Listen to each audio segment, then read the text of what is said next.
अपने ही वतन में बेघर हम, तुम हाल हमारा क्या जाना। वाह वाह। 84 रुपए पेट्रोलियम मसनूआत की कीमतों में इजाफा किया गया। तेल की कीमतें फिर बढ़ेंगी। पेट्रोल होना चाहिए 1000 रुपए पर लीटर, डीजल होना चाहिए 10,000 रुपए पर लीटर। पाकिस्तान में नादरीन रोटी होनी चाहिए 500 रुपए की एक रोटी, दाल होनी चाहिए नादरीन ये कम से कम 7-8 हजार रुपए की। कैसे करेगा गरीब बंदा गुजारा? गरीब फांसी लगाएगा और कुछ भी नहीं करेगा, फिर रोडों पर आप यही देखोगे लाशें लटकी हुई होंगी।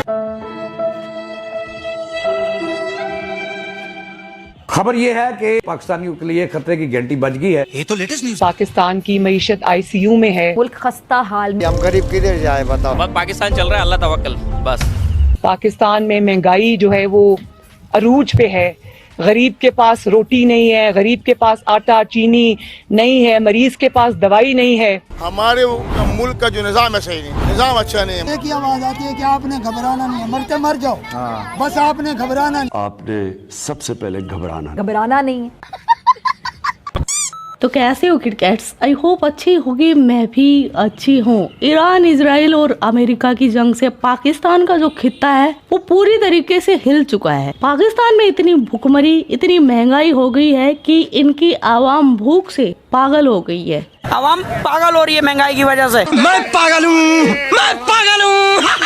पाकिस्तान की आवाम सड़कों पर उतर आई है, शहबाज को गालियां दे रही है, नंगा कर रही है, निचोड़ रही है। 50% पाकिस्तान की आबादी भूखी है। गरीब आवाम है ना, वो तो सिर्फ और सिर्फ इस वक्त बद्दुआएं देते हुए नजर आ रहा है। महंगाई इतना है कि घर आटा चूल्हा नहीं मिलता। और शहबाज ने फिर से 84 रुपए पेट्रोल की कीमतें बढ़ा दी है। इससे पाकिस्तानी आवाम फ्रस्ट्रेट होकर बोल रही है तेल की कीमतें बार बार बढ़ाने से क्या होता है, एक बार ही गोली मार दो, हमको सालों जिंदा मत छोड़ो। कराची वालों को तो रहना ही नहीं चाहिए, जिंदगी छोड़ देनी चाहिए, गवर्नमेंट को गोली मार देना चाहिए आवाम को पूरे। अरे बड़े खतरनाक लोग। ये शहबाज शरीफ की चमची है जो कॉन्फिडेंस की बातें कर रही है कि पाकिस्तान में अब कॉन्फिडेंस आ गया है, पता नहीं कहाँ से आ गया है, जिन आ गया है क्या। पाकिस्तान का कॉन्फिडेंस इस वक्त माशाल्लाह आजकल पाकिस्तान आगे बढ़ रहा है।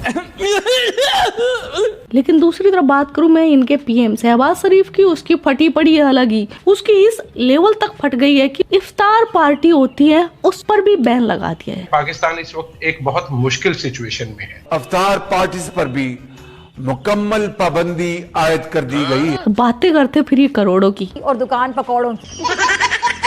ऐसे ही रमजान आता है उसमें और स्पीड लग जाती है और Ramzan inflation in itself is a thing. Allah माफ करे। अच्छा, पाकिस्तान को हमने पेला था ऑपरेशन सिंदूर के टाइम और अभी अफगानिस्तान भी पेल रहा है। इससे इस चिचा जान की फटी पड़ी है कि ये पहले से इतने पेले जा रहे हैं। अगर ये ईरान वाली जंग में कूद पड़े तो इनका क्या हाल होगा। चाचा का दर्द सुनिए। दो तरफ दो मुल्कों से हमारी जंग भी है, एक हिंदुस्तान की तरफ से मशरकी सरहद पे और एक अफगानिस्तान की मगरबी सरहद पे। पाकिस्तानी चिचा की तो चाची फट गई डर से। नेतन्याहू ने ऐलान किया है कि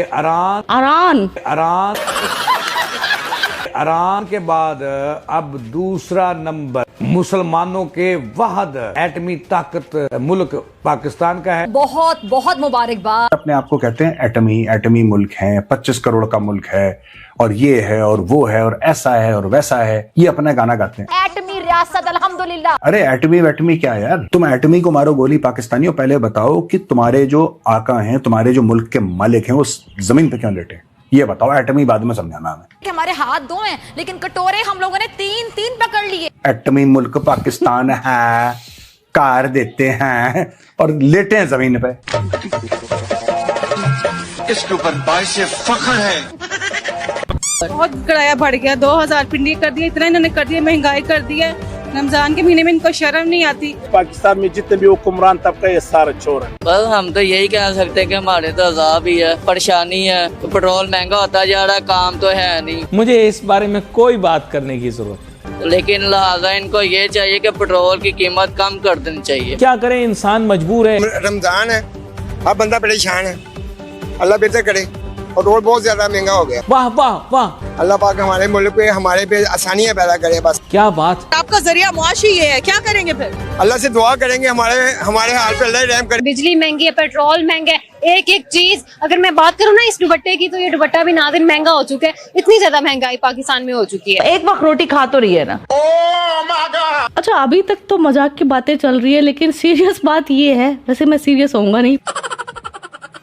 पाकिस्तानी कौम इतनी फ्रस्ट्रेट हो चुकी है कि उन्होंने ये बोल दिया अब जो पाकिस्तान के पेड़ है ना उन पर पत्तों की जगह लोग लटके नजर आएंगे। करीब फांसी लगाएगा और कुछ भी नहीं करेगा, फिर रोडों पे आप यही देखोगे लाशें लटकी हुई होंगी। कभी 5 नंबर कभी 1 नंबर से लाश लटक रहा होगा कोई। पेट्रोल इतना महंगा हुआ है, इतना क्या होगा? ऐसे क्या समझते पेट्रोल के महंगा होने से क्या आवाम के ऊपर क्या असर पड़ेगा? वजन क्या फ़र्क पड़ेगा, यही फ़र्क पड़ेगा। आवाम तो एक जानवर है, उसको ज़िबा करने के लिए आप लोगों ने सब लोगों ने कर बनाया हुआ है, हम लोग ज़िबा होने के लिए तो बने। रिपोर्ट आई है पाकिस्तान के 9 करोड़ लोग पागल हो गए, उन्हें मेंटली डिस्टर्ब है। एक शायद मैं भी शामिल होऊंगा। मैं पागल हूँ पागल मैं भी होऊंगा। सब पागल हो रहे हैं, आप मैं जितने भी खड़े हैं सब पागल हो रहे हैं। 30,000 पाकिस्तानी तो पागल ही हो गए। 3,000 रुपये महीना खर्चा हो जाता है, 25,000 वो कर्जदार हो जाता है। वो कैसे हो रहा है कर्जदार? इसकी टोपी ईसा को सर, ईसा की टोपी मूसा के सर, ऐसे पहना रहा है वो। गजब टोपी बाज आदमी। भाई आने वाले वक्तों में यही होगा, गरीब आवाम के बच्चे ना डकैत और चोर बने हुए होंगे, और क्या होगा। अब बिल्कुल देखिए, शराबगोट पुलिस ने मुकाबले के बाद 4 डाकू को गिरफ्तार किया, 2 फरार हो गए। क्यों डकैती कर रहे थे, इनसे जानते क्यों कर रहे थे डकैती? ईद का खर्चा नहीं था। यही नहीं, अभी और सुनिए। पहले मना किया, बाद में चला गया। नहीं, तुमने क्या सोच के गए तुम? ईद का खर्चा नहीं था कब। अच्छा, ये पाकिस्तानी मौलवी मौलाना ऐसे दावा करते हैं कि जो रमजान का पाक महीना होता है उसमें जो शैतान होता है ना वो कैद हो जाता है महंगाई का, बुराई का, ऐसा इनका दावा है। लेकिन अब की बार क्या हर बार ऐसा लगता है कि पूरी दुनिया का जो शैतान है ना वो पाकिस्तान में आ जाता है और फिर होती है इनकी बदहाली, इनकी वो चीखें निकलती हैं कि निकलती रहती है। यूरोप में ईसाई यहूदी हुकूमतें मुसलमान रोजेदारों के लिए रमजान पैकेज का ऐलान करती है, जबकि मुसलमान मुल्क में मुसलमान रोजेदार आटा लेने वाली लाइन में मर जाते हैं। ऐसा क्यों है? भाई यहाँ पे मुसलमान हैं लेकिन इस्लाम पे अमल करने वाले नहीं हैं। जी, वहाँ पे मुसलमान नहीं है लेकिन इस्लाम पे अमल करने वाले हैं। भाई साहब कुछ ज्यादा नहीं हो गया ये? मतलब कुछ भी। तो इस वजह से पाकिस्तान का जो सूरत हाल है वो बड़ा एक नाजुक सूरत हाल है। अल्लाह न करे कि ईरान वाली या अमेरिका वाली